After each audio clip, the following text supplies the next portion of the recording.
अस्सलाम वालेकुम friends, welcome to my YouTube channel physics scientist. आज का लेक्चर स्टार्ट करने से पहले अगर आप हमारे चैनल पर नए हैं तो इस वीडियो को लाइक और चैनल को सब्सक्राइब कर दें।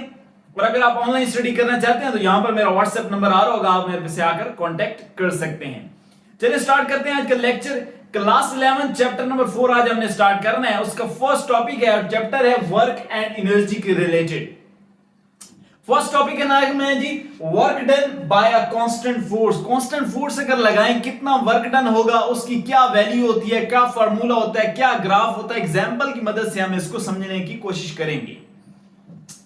तो सबसे पहले वर्क की डेफिनेशन देख लें।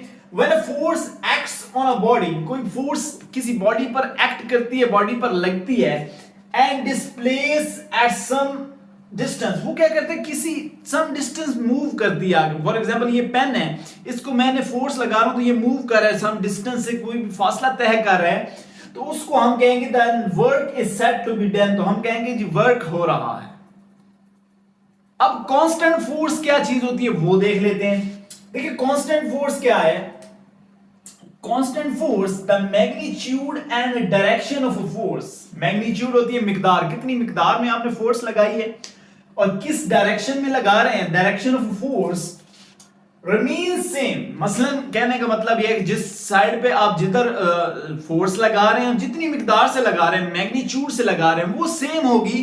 तो then you have to say then the force is said to be a constant force. तो वो जो फोर्स है वो क्या कर रही है, कांस्टेंट फोर्स लग रही है। ठीक है, अब हम एक एग्जांपल के तौर पर समझते हैं। देखिए हमने एक बग्गी ले ली है, ठीक है, जो कि मूव कर रही है। यहां से एक बंदा है जिसने इस तरफ फोर्स लगा रहा है, उसको मूव करा रहा है। ए पॉइंट से बी पॉइंट पर वो गई है, ठीक है, उसने डिस्टेंस कितना डी कवर किया है और ए पॉइंट से बी पॉइंट तक गया है। और ये जो बंदा है इस डायरेक्शन में फोर्स लगा रहा है। बंदा किधर है, ये यहां पर बंदा है, ठीक हो गया। वो क्या कर रहा है, फोर्स लगा रहा है, ठीक है, ये एंगल थीटा है, ये इन्वॉल्व हो रहा है। ठीक है, आपने फार्मूला पढ़ा होगा वर्क डन का छोटी क्लासेस के अंदर, 9th क्लास के अंदर, कि work is equal to F dot D. क्या होता है, force multiply by displacement. Displacement distance कितना कवर करता है, ठीक हो गया। अब यहां पर देखिए तो ये एक ट्रायंगल बन रही है, cos थीटा इन्वॉल्व हो रहा है इसमें, cos थीटा एंगल इन्वॉल्व हो रहा है because base over perpendicular involve हो रहा है। तो हमारे पास cos थीटा की फार्मूला होता है ना, बेस ओवर हाइपोटेन्यूज, ठीक हो गया। तो ये आपके पास यहां पर फोर्स इन्वॉल्व हो रही है, तो यहां पर हम क्या लिख सकते हैं, work is equal to F cos theta into D, ठीक हो गया। इस d को आप अंदर मल्टीप्लाई करवा दे तो वर्क की जो वैल्यू आ जाएगी that is equal to F d cos of theta. तो this is the formula of work done जो आपने इस एग्जांपल की मदद से डिराइव किया है। तो इस फार्मूले की मदद से आप आगे चलेंगे।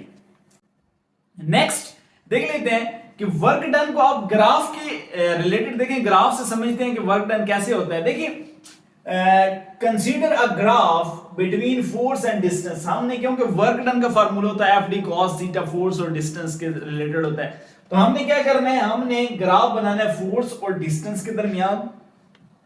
क्या करना है कि distance is normally taken along x axis और फोर्स अलोंग वाई एक्सिस। देखिए आपने क्या काम किया, एक्स एक्सिस पर डिस्टेंस रख लिया और वाई एक्सिस पर क्या है, फोर्स है, ठीक हो गया।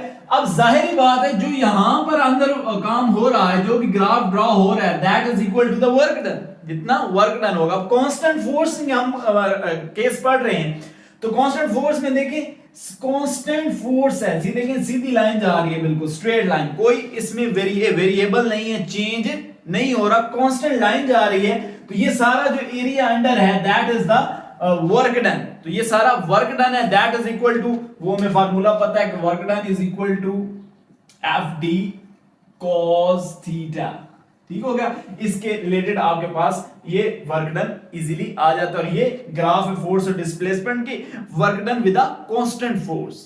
तो ये ग्राफ अक्सर औकात पेपर में आ जाता है, draw the graph of work done bye constant force. तो आपने ये वाला ग्राफ ड्रॉ करके देना है, वहां पर अक्सर शॉर्ट क्वेश्चन में आ जाता है, ठीक है।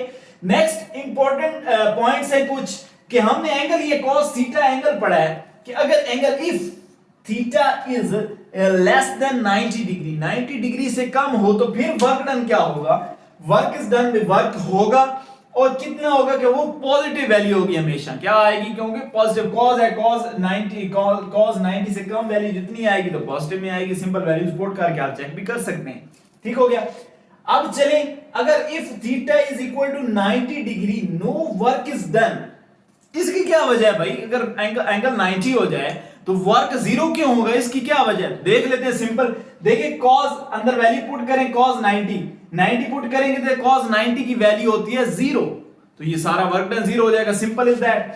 Next third important point, theta is greater than 90, अगर एंगल 90 से ग्रेटर हो जाएगा तो ऑब्वियसली यहां पर पॉजिटिव था तो यहां पर वर्क डन होगा, लेकिन क्या होएगा, नेगेटिव में हमेशा वैल्यू आएगी। ठीक हो गया। अब बात करते हैं unit of work done. Work done की यूनिट क्या होती है, तो सिंपल वर्क डन की जो यूनिट होती है that is the joule, because work done energy के भी बराबर होता है, एनर्जी की भी यूनिट जूल होती है, याद रखें। और वर्क डन की भी यूनिट क्या होती है, जूल होती है। उसकी वजह क्या होती है, क्योंकि हम वर्क डन कर रहे होते हैं, उस पर हमारा फोर्स लग रही होती है, एनर्जी जाया हो रही होती है। तो यूनिट की अगर बात करें तो unit is equal to 1 joule work done की होगी, और फोर्स की क्या होती है 1 newton multiply by 1 metre. 1 metre वो क्या करेगा, डिस्टेंस कवर करेगा, तो that is the unit of work done. तो उम्मीद करते हैं आपको वीडियो पसंद आई होगी। अगर आपको लेक्चर पसंद आया तो चैनल को सब्सक्राइब कर सकते हैं, वीडियो को लाइक कर सकते हैं। अगर आप ऑनलाइन स्टडी करना चाहते हैं तो यहां पर मेरा व्हाट्सएप नंबर आ रहा होगा, आप यहां पर मुझसे कांटेक्ट कर सकते हैं। If you have any question तो आप कमेंट सेक्शन में मुझसे पूछ सकते हैं, मैं इंशाल्लाह रिप्लाई करूंगा। मिलते हैं नेक्स्ट वीडियो में, तब तक के लिए अल्लाह हाफिज।